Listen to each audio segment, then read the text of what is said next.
নমস্কার বন্ধুরা, সুপ্রিয়া রান্নাঘরে আবারও একটা নতুন পর্বে তোমাদের সকলকে স্বাগত। আজকে মুড়ি দিয়ে একটা দুর্দান্ত স্বাদের হেলদি নাস্তা রেসিপি আমি তোমাদের সাথে শেয়ার করব।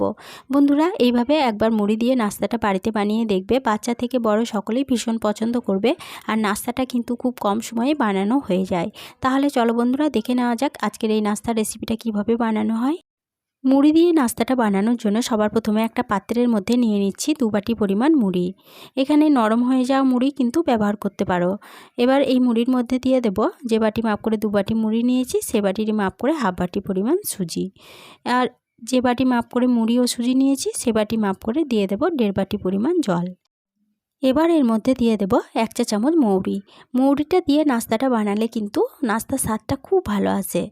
এবার এর মধ্যে দিয়ে দেব একটা শুকনো লঙ্কা। এবার সমস্ত উপকরণ একটা ঢাকা চাপা দিয়ে বেশ কিছুক্ষণের জন্য রেস্টে রেখে দেব, যাতে খুব ভালোভাবে সুজি ও মুড়িটা ভিজে যায়। 10 মিনিট পর ফিরে এসে ঢাকা চাপাটা খুলে নিলাম। মুড়িটা খুব ভালোভাবে ভিজে গেছে আর সুজিটা ভালোভাবে ভিজে গিয়ে ডবল হয়ে গেছে। এবার এটা একটা সাইডে সরিয়ে রাখছি। এদিকে একটা মিক্সিং জার নিয়েছি। এবার জারের মধ্যে আমি অর্ধেকটা মুড়ি ও সুজি দিয়ে দেব। দিয়ে দেওয়ার পরে যে শুকনো লঙ্কাটা রেখেছিলাম সেটা দিয়ে দিচ্ছি, আর মুড়ি ভিজে জলটা অর্ধেকটা দিয়ে দিচ্ছি। মিক্সিং জারের ঢাকনাটা বন্ধ করে এবার এটাকে বেটে নেব। এখানে আমার মিক্সিং জারটা ছোট বলে পুরো মুড়ি ও সুজিটা একবারে বেটে নিতে পারলাম না, দুবারে আমি মুড়ি সুজিটা বেটে নেব।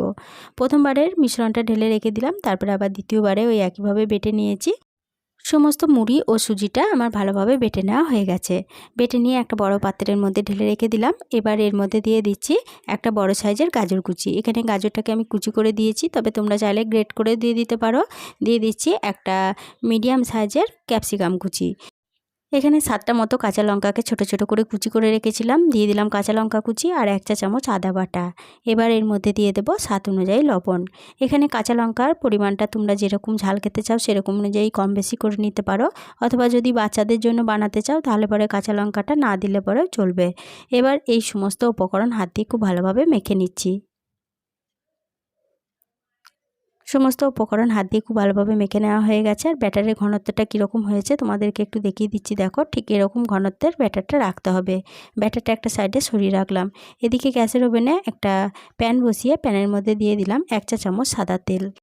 তেলটা দেওয়ার পরে তেলটা খুব ভালোভাবে গরম হয়ে যাওয়ার পরে প্যানের চারপাশে তেলটাকে ছড়িয়ে নিলাম। এবার এই প্যানের মধ্যে 1.5 হাতা পরিমাণ ব্যাটার দিয়ে দিচ্ছি। 1.5 হাতা পরিমাণ ব্যাটার দিয়ে দেওয়ার পরে ব্যাটারটাকে হাতার সাহায্যে এইভাবে একটু সমান করে নিচ্ছি। এবার গ্যাসের সিমটা মিডিয়ামে রেখে দিলাম। মিডিয়ামে রেখে দিয়ে নাস্তাটাকে হওয়ার জন্য বেশ কিছুক্ষণ অপেক্ষা করছি। নাস্তাটার অপর পিঠটা যখন একটু শুকনো হয়ে এসেছে তখন এইভাবে ধরে উল্টে দিতে হবে। খুন্তির সাহায্যে এইভাবে উল্টে দেবে, দেখবে খুব সহজেই প্যান থেকে ছেড়ে চলে আসছে। অপর পিঠটা আমি উল্টে দিলাম, আর এইভাবে উল্টে পাল্টে আমি নাস্তাটাকে খুব ভালোভাবে সেঁকে নিচ্ছি। নাস্তাটাকে উল্টে পাল্টে আমি খুব ভালোভাবে সেঁকে নিয়েছি। একটা নাস্তা আমার বানানো হয়ে গেল। এবার এই নাস্তাটা প্যান থেকে তুলে নিচ্ছি। এবার আবারও প্যানের মধ্যে 1 চা চামচ সাদা তেল দিয়ে দিচ্ছি। 1 চা চামচ সাদা তেল দিয়ে তেলটাকে খুব ভালোভাবে গরম করে নিয়ে প্যানের চারপাশে আবারও ছড়িয়ে নিয়ে আবারও 1.5 হাতা পরিমাণ ব্যাটার এই প্যানের মধ্যে দিয়ে দিচ্ছি। এবার আবারও একটু হাতার সাহায্যে এইভাবে চাড়িয়ে নিচ্ছি। তারপরে বেশ কিছুক্ষণ অপেক্ষা করছি আবারও এক পিঠ শুকনো হয়ে যাওয়া পর্যন্ত। এক পিঠ যখন শুকনো হয়ে গেছে তখন এইভাবে ধরে উল্টে দিচ্ছি। আর এইভাবে উল্টে পাল্টে নাস্তাগুলোকে আমি বানিয়ে নিচ্ছি। সমস্ত নাস্তাগুলো আমার বানানো হয়ে গেছে।